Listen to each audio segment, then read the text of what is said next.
बिहार विधानसभा चुनाव के दूसरे चरण के प्रचार आखिरी दिन यूपी के सीएम योगी आदित्यनाथ ने धुआंधार 4 जनसभाओं के जरिए बीजेपी कार्यकर्ताओं में जोश भरा। अररिया के सिकटी, नरपतगंज, छातापुर से लेकर मधुबनी के बिस्फी तक मुख्यमंत्री योगी आदित्यनाथ ने महागठबंधन पर जमकर वार किया। अब तक कुल 31 जनसभाएं और एक रोड शो मुख्यमंत्री कर चुके हैं। बीजेपी के स्टार प्रचारक ने विपक्ष को रामद्रोही बताकर सियासत को गरमा दिया है। आपको रिपोर्ट दिखाते हैं।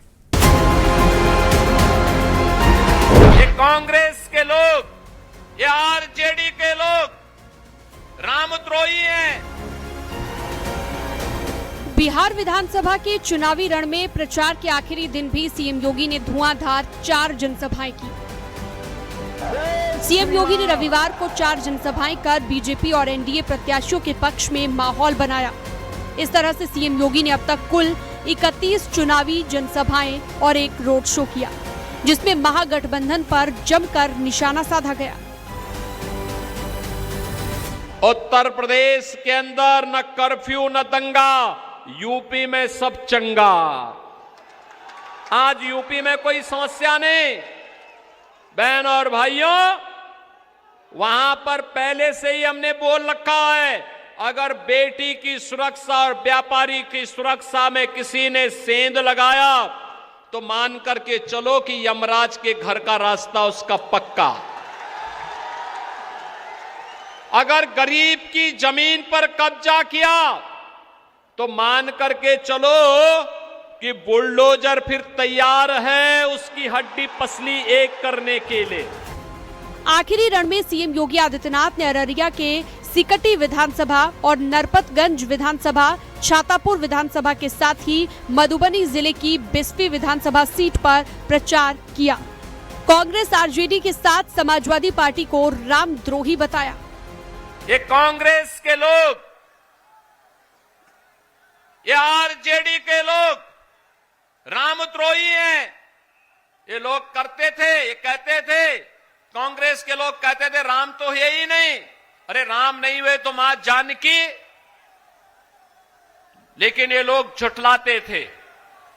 कांग्रेस के लोग बोलते थे कि राम मंदिर कभी नहीं बन पाएगा। आरजेडी के लोगों ने राम मंदिर के रथ यात्रा को रोका था। इनका सहयोगी उत्तर प्रदेश में समाजवादी पार्टी राम भक्तों पर गोली चलाती है। बिहार विधानसभा चुनाव में प्रचार के दौरान बीजेपी के स्टार प्रचारक यूपी के मुख्यमंत्री योगी आदित्यनाथ ने कई ऐसे बड़े बयान दिए जिसने बीजेपी का पलड़ा भारी कर दिया। विपक्ष भी इन्हीं बयानों के इर्द गिर्द घूमता हुआ नजर आया। उन बयानों की अगर बात करें तो उसमें अप्पू पप्पू टप्पू वाला बयान खूब छाया रहा। इसके साथ ही बुलडोजर माफियाओं का कचूमर निकाल रहा वाला बयान भी काफी चर्चा में रहा। सीएम योगी ने कहा था कि एनडीए की जीत से गुलामी के निशान मिट जाएंगे और जंगल राज खत्म। अब बिहार में सब ठीक बा। महागठबंधन ने बिहार के गौरव को लूटा। महागठबंधन चला रहा विकास बनाम बुर्का का षड्यंत्र। बिहार की सुरक्षा को घुसपैठियों से खतरा है। बिहार घुसपैठियों के लिए धर्मशाला नहीं बनने देंगे। लाल सलाम नहीं, अब जय श्री राम के नारे लगेंगे। जय श्री राम। इस तरह से सीएम योगी आदित्यनाथ ने 31 जनसभाओं में महागठबंधन को घेरा। अपराध, घुसपैठ, राम मंदिर से लेकर विकास तक हर एक मुद्दे पर वार किया गया। विपक्ष इन बयानों के इर्द गिर्द घूमता हुआ नजर आया। प्रचार थम गया, लेकिन सियासी बहस जारी है। अब बिहार की जनता 14 नवंबर को अपना फैसला सुनाएगी। Bureau report, News 18।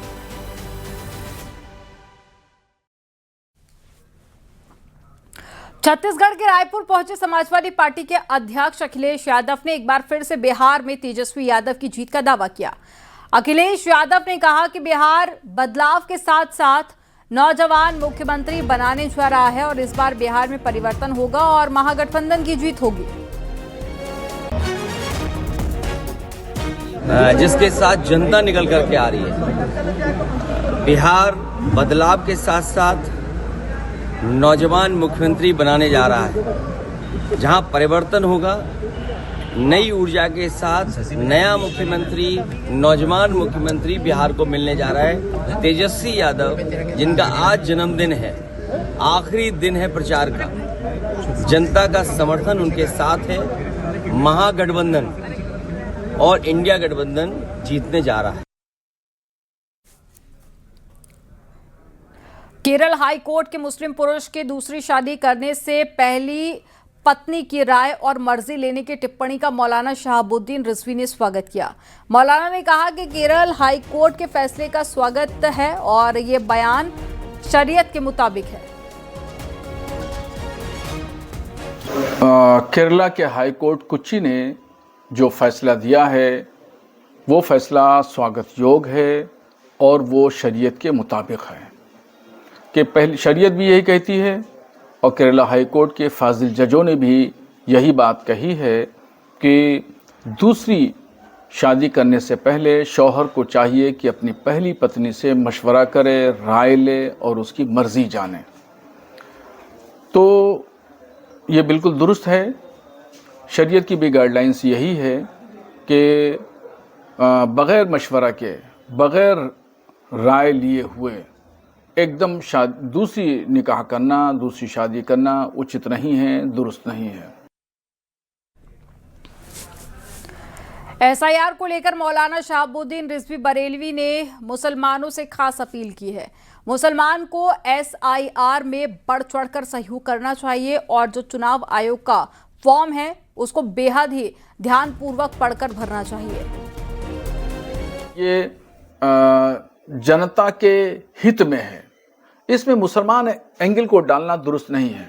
इसको हिंदू मुस्लिम नज़रिए से नहीं देखा जाना चाहिए, बल्कि ये देखना चाहिए कि मतदाता, जिन लोगों को नाम मतदाता में नहीं आया, वोटर लिस्ट में नाम नहीं आया है, जो लोग किसी वजह से रह गए, नाबालिग थे अब बालिग हो गए, तो उनको मतदाता के तौर पर शुमार किया जाएगा, वोटर लिस्ट में उनका नाम दिया जाएगा।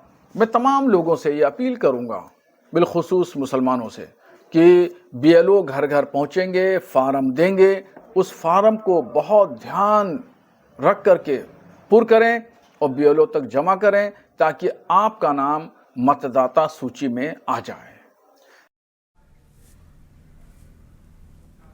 न्यूयॉर्क में मेयर बने जोहरान मामदानी के भारत में विरोध पर संभल में एसपी विधायक ने कहा कि वहां पर 1% भी मुस्लिम आबादी नहीं है, फिर भी वो मेयर बना।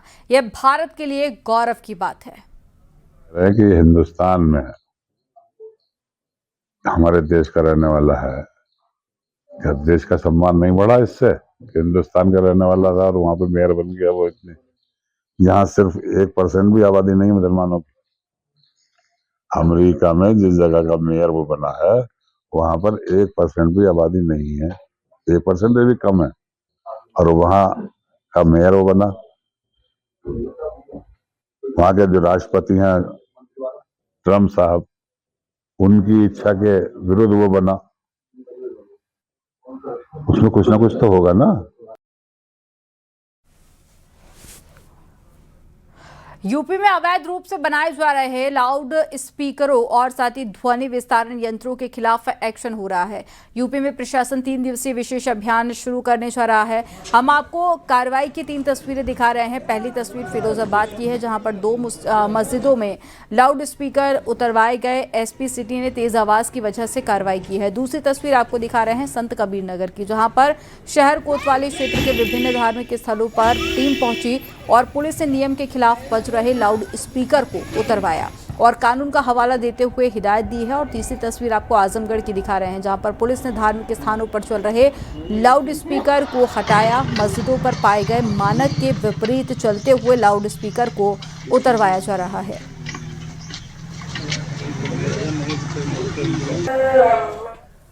दिल्ली में वायु प्रदूषण का स्तर एक बार फिर से खतरनाक श्रेणी में पहुंच चुका है। राजधानी के कई इलाकों में एयर क्वालिटी इंडेक्स 400 के पार दर्ज किया गया, जिससे दिल्ली रेड जोन में शामिल हो गई है। ये स्थिति गंभीर श्रेणी में आती है, जो लोगों के स्वास्थ्य के लिए बेहद नुकसानदायक है।